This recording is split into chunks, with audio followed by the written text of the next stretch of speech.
How many of you heard President Obama's speech today about 5 o'clock? Okay. I heard it on the car coming up here, and what struck me was how he finds himself in a horrible mess. And that mess is larger than just this staggering mess that we have yet to fully comprehend in the Gulf of Mexico. That mess is going to turn out to be much larger, and then we're going to start realizing that that mess is part of a much larger mess, and that much larger mess was not created by George W. Bush, but he did a great deal to set it in motion. One of the interesting things I found in traveling the country for Family of Secrets is the resistance to even talking about the Bushes anymore. After the book came out, I was told by people, boy, you're going to have a hard sell with this. You know, nobody wants to hear about them. We just want to move on. They're gone. Who cares? And, you know, it strikes me as so short-sighted, because when something traumatic happens to a person, a family, an organization, a society, a country, a world, if you don't sort of think about it, what went wrong, what happened. I mean, could you imagine if after the oil spill they don't want to talk about or investigate what happened and what needs to be done to prevent it from happening again? I mean, that would just be crazy. And yet that seems to be the attitude with the Bushes. We don't care about them anymore, they're gone. And as we're seeing with the oil blowout, and the term blowout is a more accurate term certainly than spill, which suggests something very small and accidental. There are all kinds of issues that we're seeing where there is carryover. I just want to read you an email I got from a friend, a refugee from a large insurance company. He wrote, "Russ, I'm sorry I'll be missing this tomorrow. It's a great opportunity to show how current the book is, even now that Bush is out of the White House. Oil still has, for the time being, a free ride. Obama's carrying out his own covert operations in Iraq and Afghanistan, and the financial industry may be able to sit back, keep quiet, and ride out much of the original backlash it faced at the beginning of the recession." I also got an email from a former dean of one of the country's top journalism schools, and she wrote, "There is a threatening chokehold on the country, as you know, from the Supreme Court to what's going on in the Gulf." And then the other day, New York Times editorial about the Supreme Court decision to block matching funds to candidates in the Arizona governor's race. I just want to read you this quote from the New York Times. "It seems likely that the Roberts Court will use this case to continue its destruction of the laws and systems set up in recent decades to reduce the influence of big money in politics. By the time it is finished, millionaires and corporations will have regained an enormous voice in American politics at the expense of candidates who have to raise money the old-fashioned way, and ultimately at the expense of voters." I think at least some people, and this is not a very political time in America, so not a lot of people are paying attention. As you know, they're not reading books, they're not discussing current events. People are busy doping themselves up on whatever it is they dope themselves up on, whether it's television, entertainment, or fast foods, or other forms of escapism, gadgets that we all have. And we're really just not paying attention. And this is a very, very dangerous time in this country's history. In any case, and so what Family of Secrets is really about is what has happened in this country in the last 8 years, also what happened during the 20 out of 28 years in succession that Bushes were either vice president or president of this country, what happened before they got in, and what is happening today. So usually what I do is I read little portions from the book, but I think I'm going to be more extemporaneous and just kind of talk to you a little bit about the experience of writing and what I found.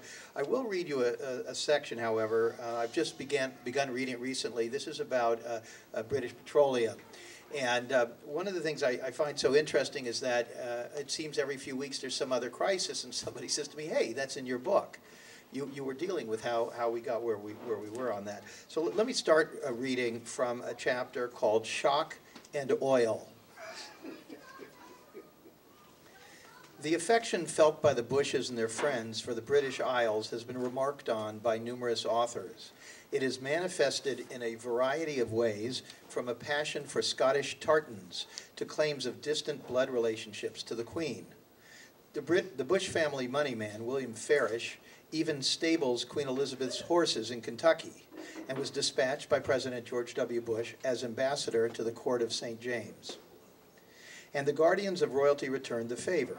The publishing director of Burke's Peerage enthused that while other presidents had royal connections, quote, none are as royal as George Bush. One little understood factor in the role Britain played in the coalition, and I use that term in quotes because it really wasn't much of a coalition at all, that invaded Iraq was the personal relationship between George W. Bush and Tony Blair.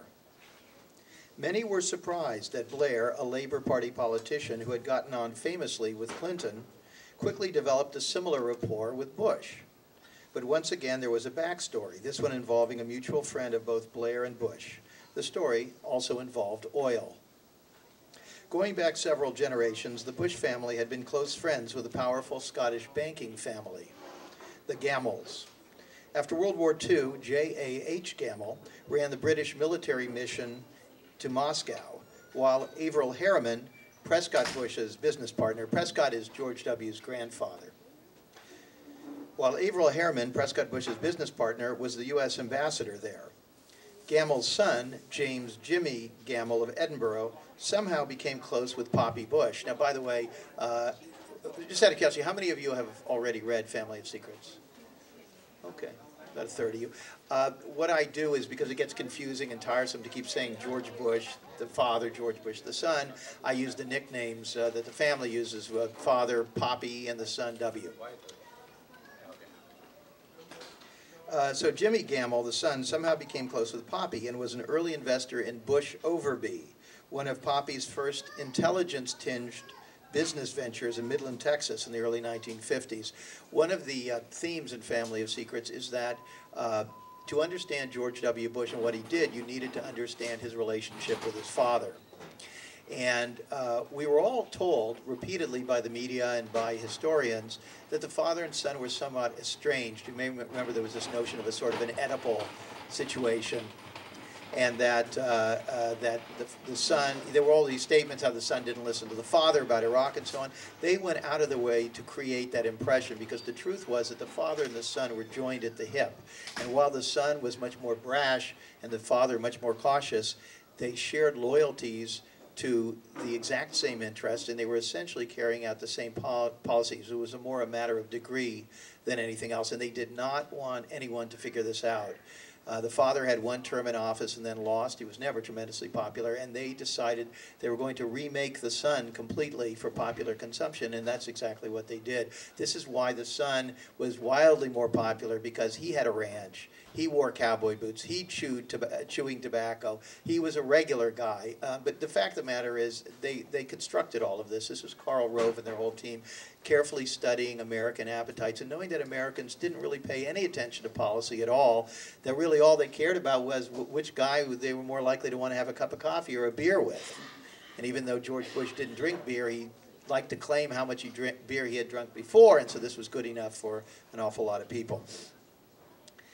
This same Jimmy Gamel would head the investment firm Ivory and Syme, of which one former staffer told a Scottish newspaper, quote, "The joke around here was that we were the CIA's station in Scotland."